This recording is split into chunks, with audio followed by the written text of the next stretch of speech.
কিন্তু এই যে মেয়ে, তুমি যে 8-10টা ছেলের সাথে জেনা করেছো, তোমার ইজ্জতের কি হবে? তোমার যে সতীত্ব তুমি নষ্ট করেছো। তুমি তো বিয়ের পর কোনো ঘরে গেলে সে হাজবেন্ডও বুঝতে পারবে তুমি আর সতী সাথী নও। তখন তোমার কি হবে? আর এটা যে এত ভয়াবহ মহামারী আকার ধারণ করেছে না, অনেক ক্ষেত্রে দেখা যায় স্বামী অফিসে যাওয়ার সাথে সাথেই বয়ফ্রেন্ড বাসায় হাজির। এই যে বাক্সে বাক্সে বন্দি জীবন বললাম, বাক্সে বাক্সে বন্দি ফ্ল্যাটের ভিতরে তো ঢুকলে আর বোঝা যায় না ভিতরে কি হচ্ছে। কত ফ্ল্যাটে যে জেনা হয় এখন এই শহরে আল্লাহ ভালো জানেন। এই ফ্ল্যাটের প্রত্যেকটা ইঞ্চি ইঞ্চি মাটি আল্লাহর কাছে সাক্ষী দিবে। যেখানে যে মাটিতে বসে অবিবাহিত যুবক যুবতী জেনা করেছে আর বিবাহিত যুবক যুবতীরা এবং এই স্বামী স্ত্রীরা জেনা করেছে, এর ইঞ্চি ইঞ্চি মাটি আল্লাহর কাছে কথা বলবে। এর ইঞ্চি ইঞ্চি মাটি আল্লাহর সামনে কথা বলবে। ইয়াউমাইযিন তুহাদ্দিসু আখবারাহা, সেদিন তুহাদ্দিসু আখবারাহা, জমিন তার খবর বলবে আল্লাহর কাছে। জমিনের কোথায় কোন পাপ হয়েছে সব বলে দিবে। এই জমিনে এখানে দাঁড়িয়ে জেনা করেছে, ওইখানে দাঁড়িয়ে মদ খেয়েছে, ওইখানে কাউকে খুন করেছে, জমিন বলে দিবে। একটা কথা এখানে মাঝখানে বলে দেই, যারা অবিবাহিত যুবক যুবতী আছো, এই লেকচার তোমরা যারা শুনছো, তোমাদের মধ্যে কেউ যদি জেনা করে থাকো, অবিবাহিতর কথা বলছি, তোমাদের কাঁধের মধ্যে এখন 100 বেত্রাঘাতের শাস্তি ঝুলে আছে। সূরা নূরের 1 থেকে 3 নম্বর আয়াত পড়ে দেখবে, অবিবাহিত যুবক যুবতী যদি জেনা করে তাদের শাস্তি হচ্ছে 100 বেত্রাঘাত, তাও জনসমক্ষে, এবং এক বছরের জন্য নির্বাসন। এই বিধানগুলো যদি পৃথিবীর কোনো দেশেও না থাকে, আসমানে আছে। মরার সাথে সাথেই এই বিধান কার্যকর হবে ইনশাআল্লাহ। বাঁচার বুদ্ধি কি? একটাই উপায় আছে। এই লেকচার কানে চলে গেছে, অনতিবিলম্বে অজু করবে। অজু করে খালেসভাবে রাতের শেষ রাতে জায়নামাজ বিছাবে। জায়নামাজ বিছিয়ে আল্লাহর সামনে দাঁড়িয়ে 2 রাকাত নামাজ পড়বে। পড়ে নিজের পাপের কথা স্মরণ করে চোখ দিয়ে দরদর করে পানি ফেলে দিবে। আল্লাহকে সেজদায় গিয়ে বলবে, আল্লাহ আমি জেনা করেছি, আমাকে মাফ করে দাও। আমার এই পাপের কথা কেউ জানে না, তুমি জানো, মাফ করে দাও। এই মাফ নেওয়ার পরে আবার ওই যার সাথে করেছেন ওর সাথে আবার লিঙ্ক আপ করার চেষ্টা করেন না। আসো আমরা জেনা করেছিলাম, আসো বিয়ে করে নেই, এটা সলিউশন না। জেনা করেছেন, আগে তওবা করে ফিরে আসতে হবে, তারপরে পুরো জীবন ইসলামিক লাইফ লিড করতে হবে। আল্লাহ যদি দেখেন যে হ্যাঁ আপনি ঠিকঠাক তওবা করে আল্লাহর কথা চলছেন, আল্লাহ তখন আপনাকে নেককার স্ত্রী দিবে ইনশাআল্লাহ। এই এই এই একমাত্র রাস্তা যুবকদের জন্য এবং যুবতীদের জন্যও।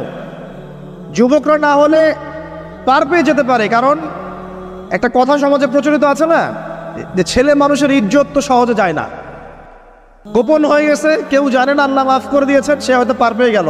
কিন্তু এই যে মেয়ে, তুমি যে 8-10টা ছেলের সাথে জেনা করেছো, তোমার ইজ্জতের কি হবে? তোমার যে সতীত্ব তুমি নষ্ট করেছো। তুমি তো বিয়ের পর কোনো ঘরে গেলে সে হাজবেন্ডও বুঝতে পারবে তুমি আর সতী সাথী নও। তখন তোমার কি হবে? বিবাহিত যারা আছে, এই যে দেবর আর ভাবি, এই যে শালি আর দুলা ভাই, মধুর সম্পর্ক না এগুলা? দাঁড়াও, এগুলো মধুর সম্পর্ক। দেখা যায় সুবহানাল্লাহ, এই যে আমার এখানে ফোন আছে না, আমাদের অফিসিয়াল পেজ আছে, অফিসিয়াল পেজে যত প্রশ্ন আসে দেখি ম্যাক্সিমাম জেনা কেন্দ্রিক, ব্যভিচার কেন্দ্রিক, পরকীয়া কেন্দ্রিক। একজন প্রশ্ন করেছে যে দোলা ভাইয়ের চরিত্র এত খারাপ ছিল, আর ওই মেয়ের বয়স তখন কম ছিল, 13 বছর বয়স। 13 বছর বয়সের মেয়ের দিকে সে চোখ দিয়েছে। যাকে বিয়ে করেছে তার সাথে তো সম্পর্ক আছেই, যাকে বিয়ে করেছে ওর সাথে তো সম্পর্ক আছেই। তারপরে আপনার শালির সাথে সম্পর্ক। এখন শালির সাথে তার 2 বছর ধরে সম্পর্ক করার পর সেগুলোর ভিডিও ধারণ করে তাকে ব্ল্যাকমেইল করছে যে যদি আমার সাথে খারাপ কাজে সে রাজি না হয় তাহলে এই ভিডিওগুলো ভাইরাল করে ফেল। এই যে অনলাইনের যুগ, এখন তো মানুষ নিশ্চিন্তে মানুষ যে একটা প্রাইভেট লাইফ লিড করবে সেটাও করতে পারে না। প্রাইভেট লাইফের সব কিছু রেকর্ডেড হয়ে যায় এখন, হয় না? এটা একটা ফিতনা, মহাফিতনা। এখন সে রেকর্ড করেছে, এইভাবে ব্ল্যাকমেইল করে এই শালীর সতীত্ব নষ্ট করলো। 1 বছর 2 বছর না, 3 বছর ধরে। এখন এই মেয়ে প্রশ্ন করছে পেজের মধ্যে যে এখন তার মানসিক অবস্থা এতই খারাপ, সে জিজ্ঞাসা করছে আমি যদি আত্মহত্যা করি তাহলে আমার পাপ হবে কিনা। এই মেয়েটা যদি আপনার বোন হতো কি করতে না? আল্লাহ না করুক, এই মেয়ে যদি কারো মেয়ে হতো তাহলে কি করতেন আপনি?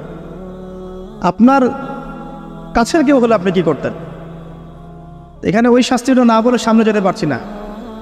শোনেন, যারা বিবাহিত ব্যক্তি হওয়ার পরেও পরকীয়া করেছেন, বিবাহ করার পরেও পরকীয়ার পাপে লিপ্ত ছিলেন বা এখনও আছেন, জেনে হোক না জেনে হোক করেছেন, অথবা এটা জেনে করেছেন যেটা একটা খারাপ কাজ তারপরেও করেছেন, রাসূলুল্লাহ সাল্লাল্লাহু আলাইহি ওয়াসাল্লামের হাদিস এবং আল্লাহ পাকের কালাম অনুযায়ী তাদের শাস্তি হচ্ছে কোমর পর্যন্ত মাটিতে পুঁতে ফেলে পাথর নিক্ষেপ করে রজম করে হত্যা করা। ইসলামিক যদি কোনো রাষ্ট্র থাকতো বা এটা যদি হতো, বা এটা যদি ইমামুল মাহদির যুগ হতো বা ওমর রাদিয়াল্লাহু আনহুর যুগ হতো, তাহলে এই শাস্তির বাইরে আপনি চলতে পারতেন না যদি এটা প্রমাণ হতো।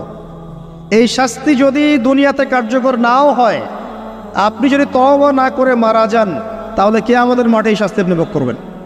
খুব মজা লাগছে পরকীয়া করতে।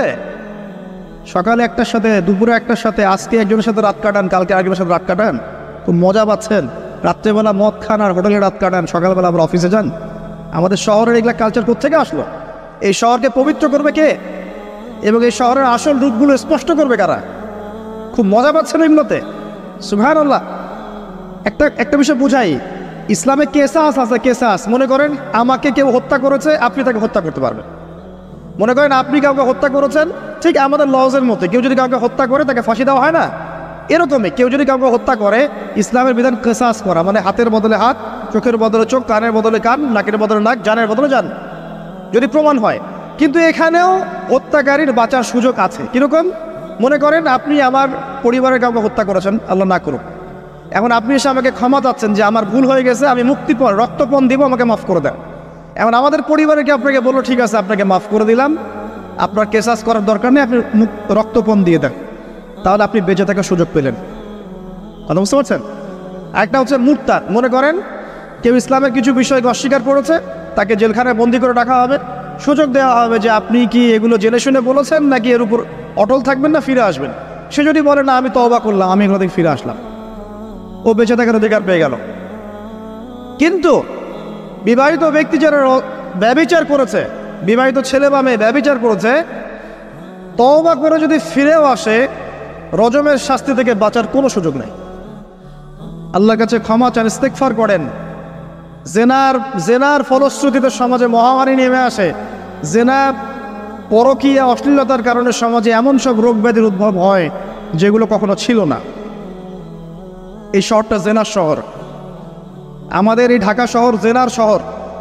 আপনাকে এটা বোঝার জন্য আমার লেকচার না শুনে আপনি পেপার পত্রিকা ঘাটেন, অনলাইন সার্চ করেন, দেখবেন এই শহরে আনাচে কানাচে জেনা হয় এবং ওপেন জেনা হয়, মানুষ জেনাকে হালাল মনে করে।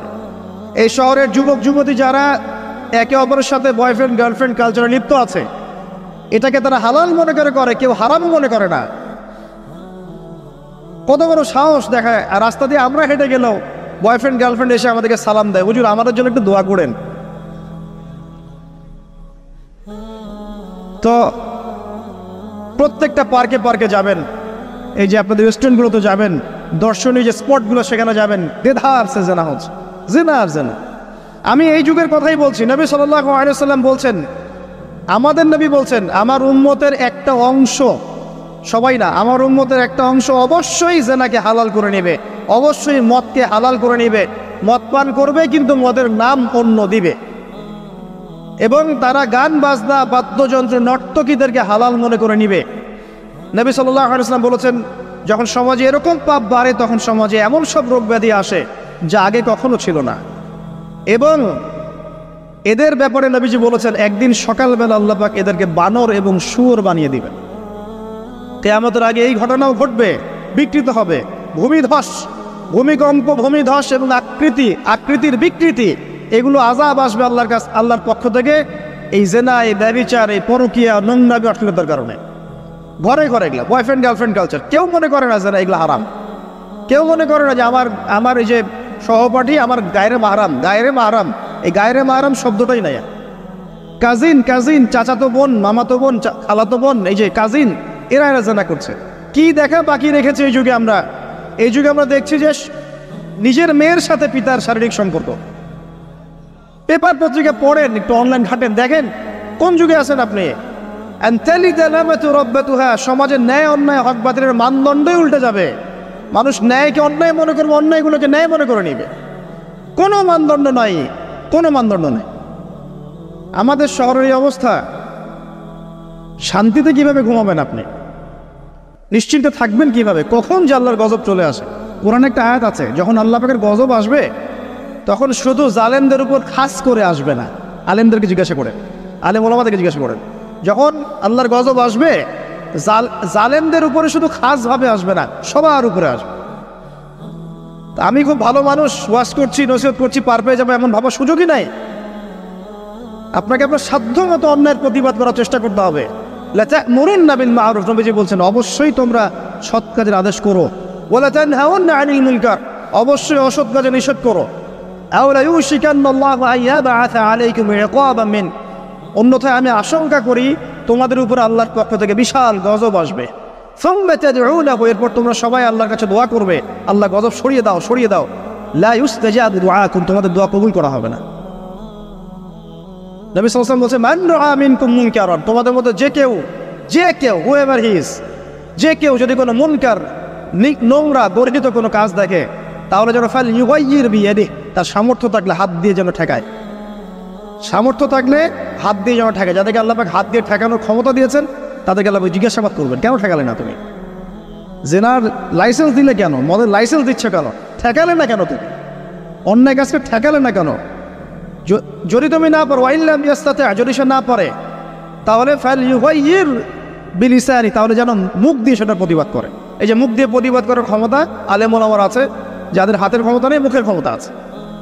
সেটাও যদি না পারে, ওয়াইল্লাম ইয়াস্তাতি, সেটাতেও যদি সে সক্ষম না হয়, ফাবিকলবি, তাহলে যেন অন্তর দিয়ে ঘৃণাটা পর্যন্ত করে।